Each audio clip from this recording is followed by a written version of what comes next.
Arsenal win at Old Trafford. They start their campaign with a 1-0 victory. Set piece at it again. Of course, we'll talk about the game. We'll talk about how Arsenal won the game. Is it how was this performance for Arsenal and how was the performance for Manchester United? But if you're here for the first time, make sure to hit that like button. The like button looks like thumbs up. It helps the channel. Subscribe to the channel, of course, if you are new to this channel. Of course, this is Footy Judge Mo. Turn on the notification bell. But I'm going to have to be level with you, to be honest. Yes, Arsenal have won the game 1-0. Yes, it's a tough game at Old Trafford. But I think the performance was way below bar. Arsenal, in my opinion, they did deserve the win. I'm actually not sure, though, about the goal itself. And I want to ask you something and leave a comment below. William Saliba is really pushing Bayindir with his hand. If it was me, if this is in the middle of the pitch and someone is trying to go for the ball and someone is pushing them with their hands like this, normally these gets called the fouls. But lately in the Premier League, they have been letting these go, saying that the goalkeeper should be stronger. But I disagree with this. The goalkeeper, if you are playing the ball or if you're blocking him with your body, I accept it. But William Saliba was pushing him with his hand. And that is so different than actually pushing the guy with the body or blocking him, like Ben White used to do. You cannot use your hands when you're trying to push a player off the ball, especially if the goalkeeper is trying to jump and go for the ball. But they have been letting this go. So if this happens against any other team, it shouldn't be called a foul from now on. If you're going to set the standards here, it shouldn't be called a foul. Let me know. I know a lot of people disagree with me, but I was watching it. I thought the goal should be disallowed, to be honest. Yes, Bayindir was so weak, and a lot of people said he's weak, but also in the same times, William Saliba has his arm to his chest, pushing him inside the goal. He can't do anything about it. Imagine, and I'm going to repeat again, if someone is in the middle of the pitch, is trying to jump and go for a header, and the opposition is not jumping for it, and having their hands pushing him and pushing the opposition, these normally get called fouls. And it happened in this game between Gabriel and Cunha when he was pushed, between Saliba when he was pushed, Timber as well. I don't know why they didn't call it, but it is what it is. It happens. There was a lot of incidents that was against other teams as well. And again, it is what it is. But all I got to say is that I thought, man, I'm going to start actually with Manchester United before I go to the Arsenal performance. Because there are positives and negatives about the Arsenal performance. But for Manchester United, I think today's game is all positives apart from the goalkeeper's mistake. Everything that Man United did today is actually very positive. They controlled the game. Even before they conceded, by the way, they look like the better team on the pitch in terms of ball control. And also hitting the diagonals, having Mbeumo one-on-one with Gabriel on the right side. I thought Man United played well under Ruben Amorim. And I think if Šeško gets in the game, it would be better. But I'm not going to sit here and be disingenuous. I thought Mason Mount energy on the pitch was good. The problem with Mason Mount in this formation, he's not an attacking player. He's not a defensive player. He's in the middle. Cunha was very, very good in the center of the Man United attacks. His driving force, his power plays are so good. He set up Mbeumo a couple of times on the right side.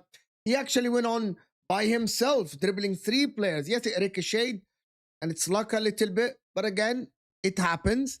And he missed the chance because David Raya was in the right place. And Mbeumo had a very, very good chance. But David Raya came clutch again. And David Raya had a great save. For Manchester United, I think it looks positive from here. They still need a midfielder. I think that Casemiro tried his best. But they need a midfielder next to Bruno Fernandes, or Bruno Fernandes need to get benched, something like that.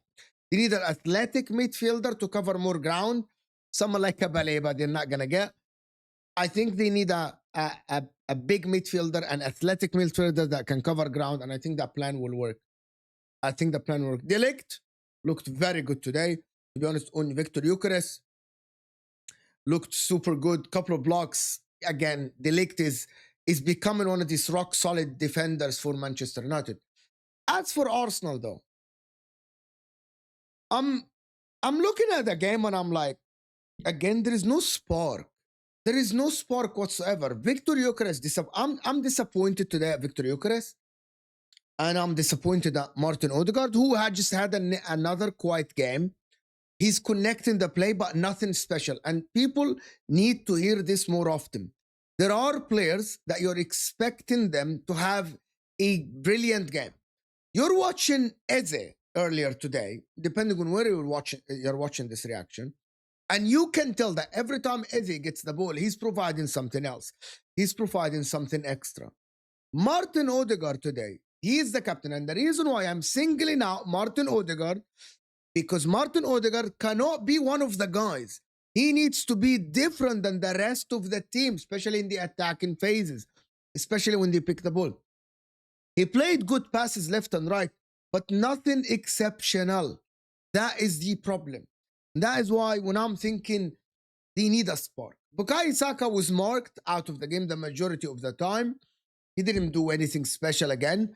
Because Arsenal, after the goal, they were like, we're going to defend the goal. Arsenal, after the goal, I think they had 35% ball position or 30-something% ball position. That is after they scored. They chose to sit back and try to absorb the pressure. They didn't press high. They didn't actually go and try to get the ball from Manchester United up top. I'm not sure if this is the plan that Mikel Arteta is going to go out through the season, but I know it's a tough game.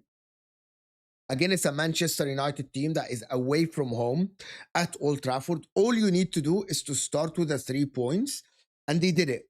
So Arsenal, they did it with the 3 points. But there are questions. Calafiori looks actually very, very positive this game. I know that he scored, but he looked super positive in this game.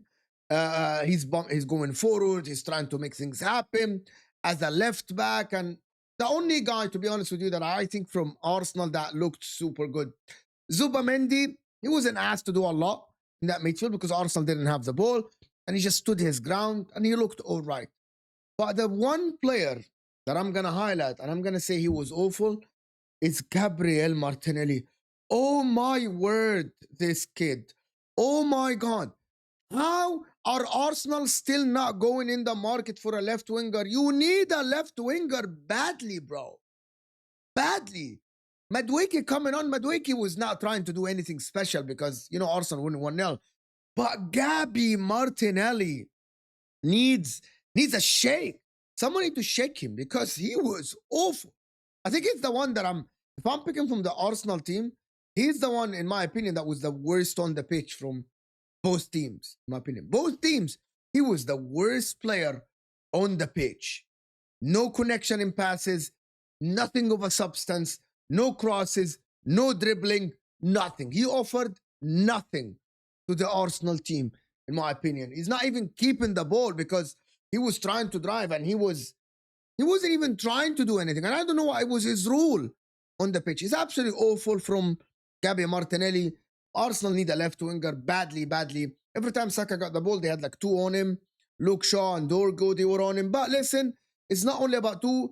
Saka again was playing the easy game, pass back, and they tried to create something from the right side and it didn't work out. But they need a left winger badly. But listen, I'm not going to judge the Arsenal in the first game, but I did for the others. We judged Liverpool. We spoke about Man City. But Arsenal are playing a tougher opposition and Man United away from home. But I think the performance was just average or below average. Game was boring from their side. They're too slow. And I think Man United were more exciting. I got to give them credit.